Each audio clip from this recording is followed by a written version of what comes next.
It's just really important to understand that the ocean sustains us and it's our responsibility to return that and take care of it.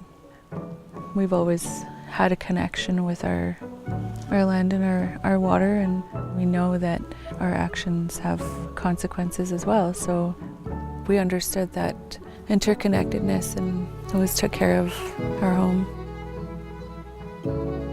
Communities around the world depend on the resources provided by our oceans. But our oceans are under increasing pressure from human activities, and this pressure is threatening these communities. Wild and sustainably caught seafood would provide a healthy source of protein to feed the world. I spent time in the central coast of British Columbia learning more about this and why it matters to their communities. Fishing is actually a large staple of our diet, from salmon to bottom fish to fishing for crabs. I don't see why the future generation shouldn't have the chance to taste red snapper like I did, like the elders did before me, and it shouldn't just be a story on how we used to have snapper all the time. And it would be nice to invite, let's say my grandchildren in the future come by and have some snapper.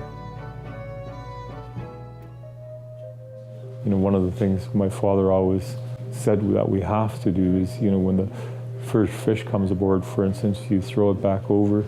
That's contributing to tomorrow. Health have a lot of information in regards to, the way the ecosystem used to be, the way the resources used to be, and how they all interact together.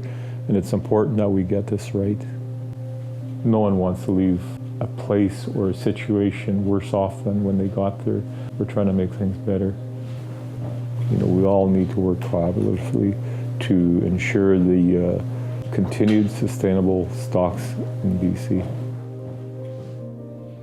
Protecting complex and vulnerable marine habitat is essential to maintain healthy oceans that will allow depleted fish populations to rebuild. If we all come together, we can build a shared vision of a healthy, abundant ocean. But we need to see that future together and advocate for it. We're looking to articulate our laws. In Celtic, we call them gwilas. The way an elder explained gwilas was it's the straight and narrow path that you follow.